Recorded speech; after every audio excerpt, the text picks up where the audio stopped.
Well, Trump has dropped a bombshell, and immediately after that bombshell, he got some pretty amazing news. In fact, because of this news, the left is going utterly insane. On top of it, I got information to share you regarding the MS-13 gang member that was deported to El Salvador that the radical left is putting on a pedestal, acting as if he got deported illegally, and which they are literally trying to bring this MS-13 gang member back into the U.S. I've been covering this in detail here on my channel, but to top it all off, the internet is going wild about what they found on Abrego Garcia's hand when a U.S. senator decided to have a nice little margarita visit with the young gangster. I've got a lot to share with you, but let's start first with this. I'm going to go backwards and then go forward regarding Donald Trump and that bombshell. Here this is, CBS News. A fourth federal judge blocks Trump birthright citizenship executive order. A fourth federal judge on Thursday blocked President Trump's executive order seeking to terminate birthright citizenship, joining the growing number of courts that have prevented the president from implementing his directive while a slew of legal challenges continue. The decision from the federal judges against the Trump administration rely on an 1898 Supreme Court decision, U.S. versus Wong Kim Ark, in which the court held that a man born in the U.S. to a Chinese immigrant was a citizen by virtue of the Constitution. Sorokin, too, pointed to that 127-year-old decision, writing his opinion that it leaves no room for Trump's administration's proposed reading of the constitutional citizenship clause. He noted that the administration can seek to revisit the case, but that would be a matter for the Supreme Court. In a bombshell surprise, Donald Trump said, "Hell yeah, I'm taking this to the Supreme Court." And immediately after, or shortly thereafter that announcement, the Supreme Court did respond and said, hey, you know what? We're going to take the case and we're going to hear it in May. This is a big win, at least for now. But here we have, and this is on NPR, Supreme Court to hear challenge to Trump's birthright citizenship order in May. The U.S. Supreme Court on Thursday deferred any ruling on President Trump's claim that there is no automatic guarantee to birthright citizenship in the Constitution. They said they would hear arguments in the case on May 15th with the decision by late June or early July. So lots of good news there regarding the Supreme Court's willingness to hear it. Now, whether or not it will come through in our favor, well, I'm on the fence. I think we have a 50% shot. But before I go any further, just a quick break from my sponsor. Well, we've been told all our lives that these wrinkle creams that we are using on our face are the way to look younger. However, according to Dr. John Lake, he is a world-renowned Beverly Hills expert. He has just come out and stated that most of these wrinkle fixes are nothing but glorified moisturizers.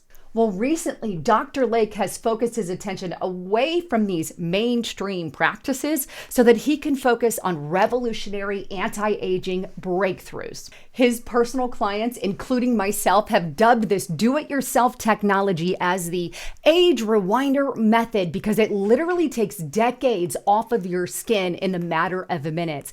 I want to encourage you to check it out. All you have to do is go to bhmd1.com/haven, and they have this amazing video that's gone viral with over millions of views. Watch it, and you can learn a little bit about this amazing technology and then take that next step to get better skin and better younger looking skin. Again, that's bhmd1.com/haven.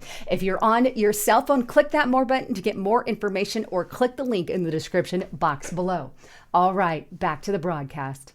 So hopefully things will pan out in our favor regarding the Supreme Court ruling. I think that there could be a little pushback with the Supreme Court regarding this 1898 ruling in the past. So again, I'm just going to sit at 50-50 on that, whether or not it comes through in our favor. But either way, the radical left is not happy about the fact that this is going to the Supreme Court. And they're also not happy about the fact that the American people are absolutely loving Donald J. Trump. In fact, there is a poll that CNN was, forced to admit to that says that 98% of people who voted for Trump do not regret voting for him. There's this false claim going around on the radical left saying, oh, Trump supporters regret their vote. No, No, I don't know a single one. And it turns out I was right and mainstream media was lying. But CNN was forced to admit it. This is going to bring a smile to your face. CNN viewers can't bear to watch as shock 98% Donald Trump poll result is revealed on air.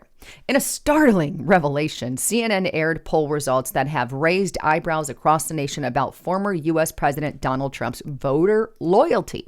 A whopping 98% of Trump supporters did not regret their choice, the poll found. Here's the big fat friendly middle finger to Communist News Network. Hopefully one day they will change their ways.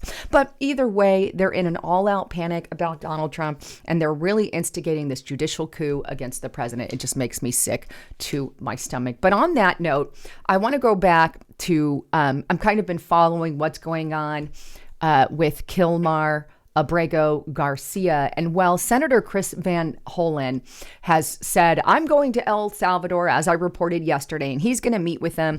And the El Salvador president said nothing to him. He's like, I'm not doing anything. Well, regardless of that being done, he was able to finally meet with the MS-13 gang member. Take a look here. We have Senator Chris Van Hollen.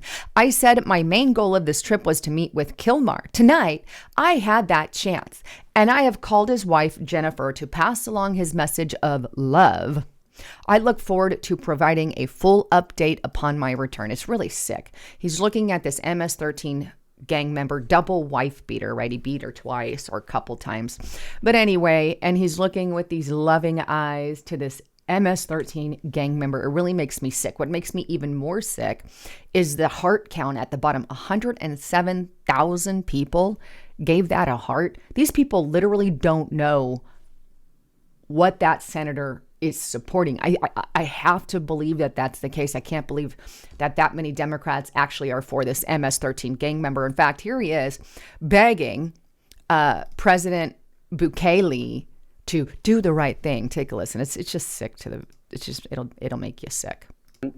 Bukele to, okay, I'm asking President Bukele, under his authority as president of El Salvador, to do the right thing and allow Mr. Abrego Garcia to walk out of a prison, a man who's charged with no crime, convicted of no crime, and who was illegally abducted from the United States. Lie.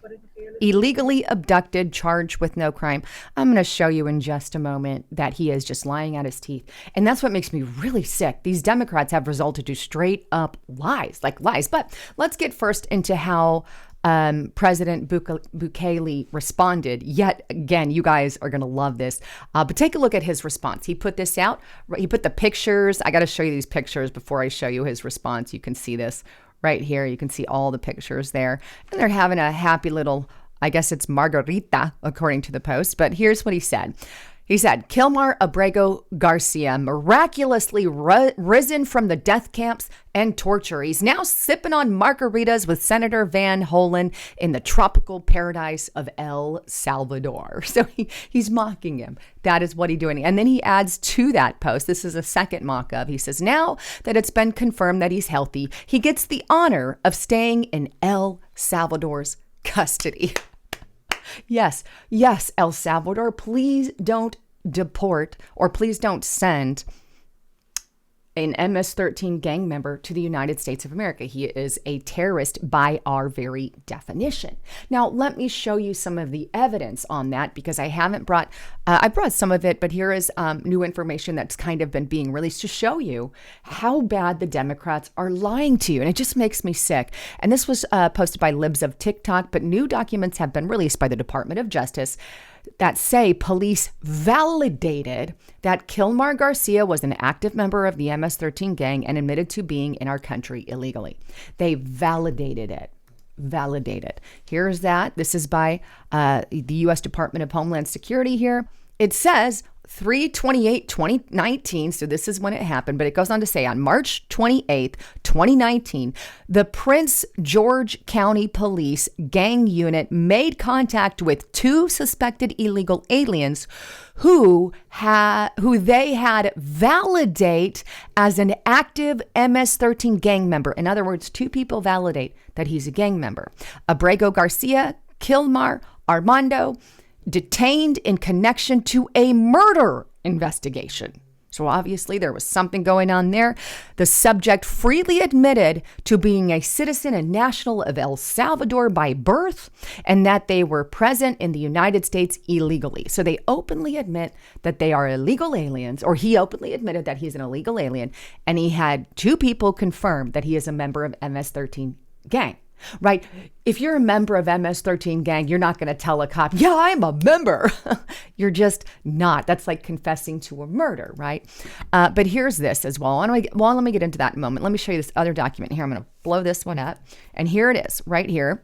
And this is the document that shows that he is that. You can see up at the very top, member, he's got an affiliation status, and it says active, and it says they found a reliable source. He's affiliated with a gang. He frequents gang areas. By the way, when he was arrested with gang members and wearing gang symbolism on his clothes and what he was dressed as. So you really can't get much more of a solid case. Now, according, I believe, to some of the sources that were on there, he is a probationary MS-13 gang member. He's about as high as you can go before you officially become the full MS-13 gang member. It's the same thing pretty much. The only thing that crosses the barrier between the two is you got to kill someone.